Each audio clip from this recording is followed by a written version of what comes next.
किसी को कानो कान पता चला? 14 रुपए जिस मनीष सिसोदिया के घर से बरामद नहीं हुआ उसको बदनाम करते हैं, और इनका खुद का अधिकारी जिस रिश्वतखोरी के कांड में शामिल है उसके यहां से उससे जुड़े हुए लोगों से 2 करोड़ 14 लाख रुपए का कैश और 1 करोड़ 90 लाख की ज्वेलरी बरामद होती है।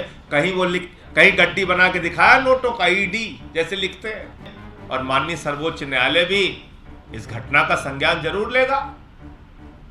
जब ईडी एक एक्सटॉर्शन डिपार्टमेंट के रूप में तब्दील हो चुका है तो इसका संज्ञान तो निश्चित रूप से माननीय सर्वोच्च न्यायालय को भी लेना चाहिए।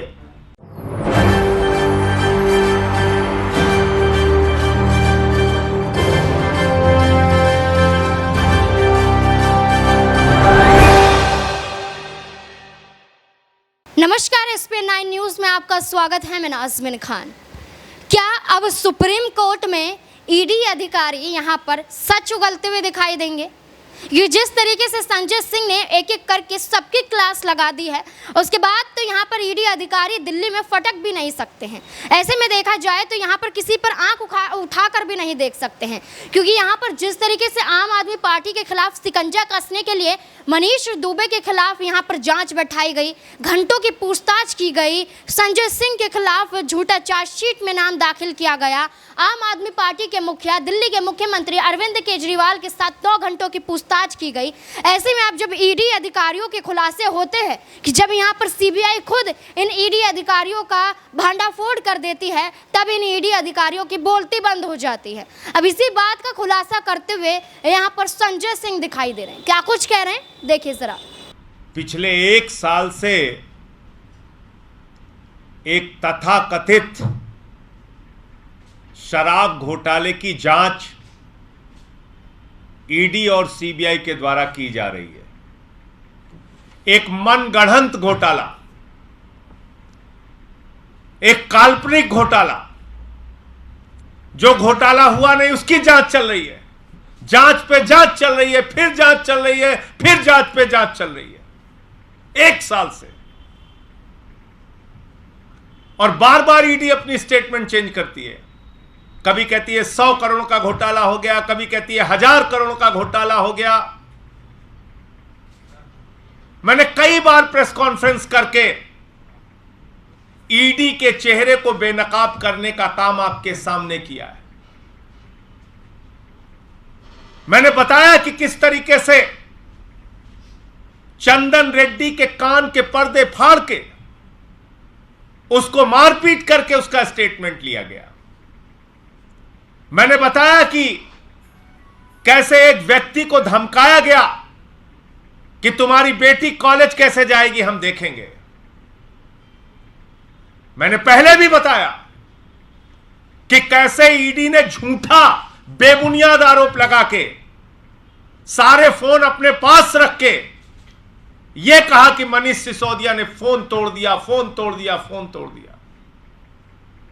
मैंने आपको यह भी बताया कि किस तरीके से झूठा बेबुनियाद आरोप लगा के मेरा नाम चार्जशीट में शामिल करने का काम ईडी ने किया।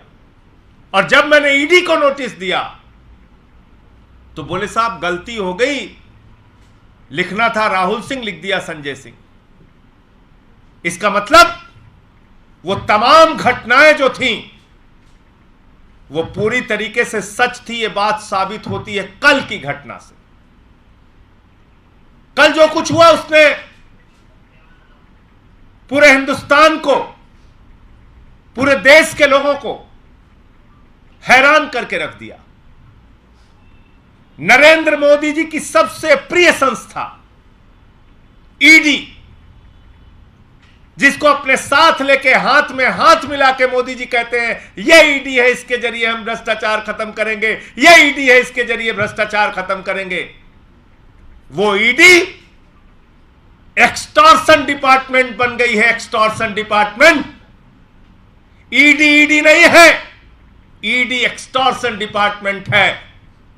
ईडी धनुगाही का डिपार्टमेंट है। और ये बात मैं नहीं कह रहा हूं, ये बात सीबीआई कह रही है। ईडी का असिस्टेंट डायरेक्टर 5 करोड़ रुपए की रिश्वत लेते हुए पकड़ा गया 7 लोगों के साथ।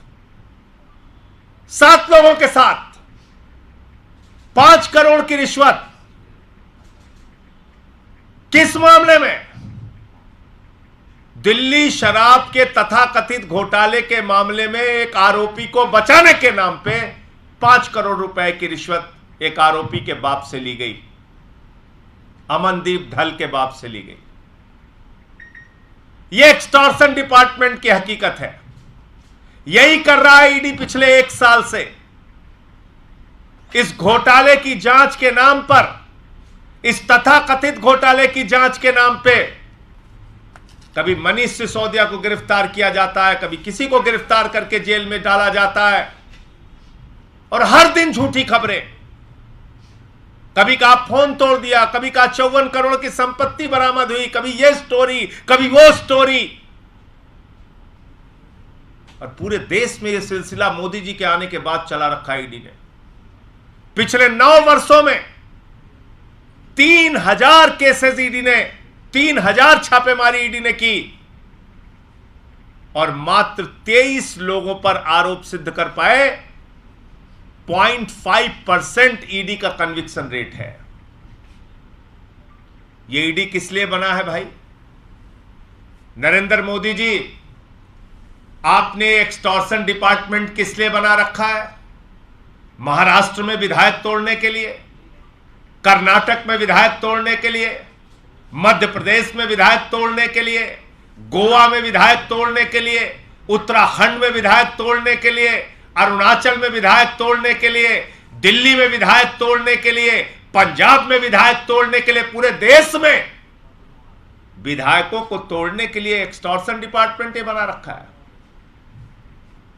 इनको गुंडागर्दी का लाइसेंस दे रखा है आपने। जाओ झारखंड में गुंडागर्दी करो, जाओ बिहार में गुंडागर्दी करो, जाओ बंगाल में गुंडागर्दी करो, जाओ पंजाब में गुंडागर्दी करो, महाराष्ट्र में गुंडागर्दी करो, कर्नाटक में गुंडागर्दी करो, दिल्ली के अंदर जा जाके रोज गुंडागर्दी करो। ये गुंडागर्दी का डिपार्टमेंट बना रखा है आपने। मैं तो माननीय सर्वोच्च न्यायालय से निवेदन करना चाहता हूं कि इस ईडी डिपार्टमेंट को बंद किया जाए। इसकी कोई आवश्यकता नहीं है। यह सिर्फ भारतीय जनता पार्टी के गुंडागर्दी का फ्रंटल है, इसके अलावा कुछ नहीं। यह गुंडागर्दी का विंग है, यह एक्सटॉर्शन विंग है भारतीय जनता पार्टी का। यह एक्सटॉर्शन डिपार्टमेंट है ईडी। पैसे वसूल रहे हो, घोटाले की जांच में घोटाला, घोटाले की जांच में घोटाला। कह रहे साहब हम घोटाले की जांच कर रहे हैं, उसके नाम पे रिश्वत खा रहे हैं। अच्छा, ये ईडी के अधिकारी करे क्या? वो देख रहे हैं मोदी जी हमसे विधायक पकड़वाते हैं महाराष्ट्र में, उनको धमकवाते हैं, उनके ऊपर केस करवाते हैं, फिर उनको दे देते हैं 50 खोखा। विधायकों को तो मिलता है 50 खोखा, वो चले जाते हैं सरकार के साथ शामिल हो जाते हैं। ईडी के अधिकारी बेचारे एक भी खोखा नहीं पाते। तो भारतीय खोखा पार्टी ने खोखा अधिकारी तैयार किया।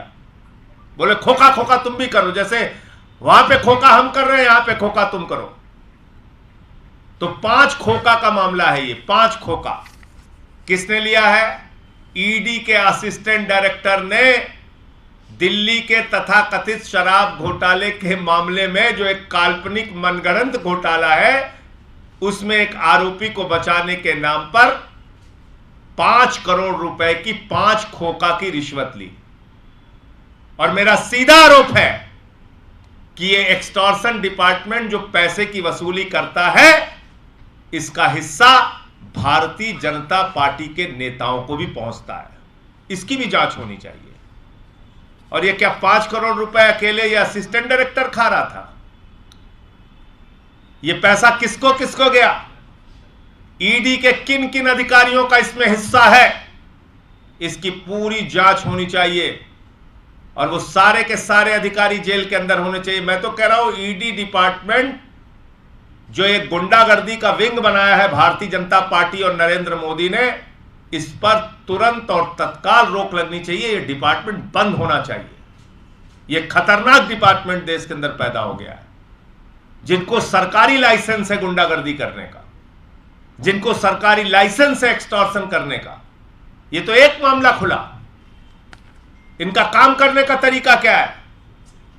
आपको पकड़ेंगे, आपको जेल में डालेंगे, आपको ईडी के हवालात में रखेंगे, वहां आपको मारेंगे, पीटेंगे, कान का पर्दा फाड़ेंगे, आपसे किसी भी नेता के खिलाफ फर्जी बयान लेंगे, फिर उसको मीडिया में लीक करेंगे, फिर उसको पकड़ के जेल में डालेंगे। लगातार यही 1 साल से चल रहा है, 1 साल से यही सिलसिला। कभी कहते हैं 100 करोड़ का घोटाला, अब कह रहे हैं 44 करोड़ का घोटाला। हर जगह पूछा जा रहा, भाई मनी ट्रेल बताओ, कहां पैसा पकड़ा गया, क्या पकड़ा गया, कुछ तो बताओ। मनीष सिसोदिया के गांव पे छापेमारी, दफ्तर पे छापेमारी, बैंक का लॉकर चेक किया, सरकारी घर चेक किया, कहीं कुछ नहीं निकला, लेकिन बस बोले जा रहे हैं। तो पकड़ते हैं, जेल में डालते हैं, फिर उनको कहते हैं देख इसके खिलाफ तुझे बयान देना, तेरी जमानत करा देंगे, इतना पैसा लगेगा। उससे पैसा लेते हैं, उसकी जमानत कराते हैं, बाहर लाते हैं, फिर उससे जो मनचाहा होता है स्टेटमेंट लिखवाते हैं। जैसे कि आपने संजय सिंह को सुना, उसके बाद यहाँ पर सवाल उठता है कि संजय सिंह ने कहा है कि यहाँ पर ईडी अधिकारियों ने जो घपलेबाजी की है, अपने आप को बचाने के लिए, अपने पैसे भरने के लिए, पैसा खाने के लिए, अपने एक अफसर को यहाँ पर बचाया जो यहाँ पर नई शराब नीति में शामिल था, उसको बचाने के लिए घूस ली, लेकिन मनीष सिसोदिया को जेल में डाल दिया। अब इसी बात को लेकर यहाँ पर संजय सिंह कह रहे हैं कि यहाँ पर बड़ी लड़ाई सुप्रीम कोर्ट में लड़ी जाएगी। ईडी अधिकारी मोदी सरकार के खिलाफ अब सच उगलते हुए नजर आएंगे। क्या ऐसा हो पाएगा? क्या ईडी अधिकारी अब यहाँ पर सरेंडर करते हुए नजर आएंगे? क्या यही तमाम ईडी अधिकारी जो यहाँ पर फंसे हैं वो सस्पेंड हो जाएंगे? क्या लगता है आपको? कमेंट बॉक्स में ज़रूर बताएं। धन्यवाद।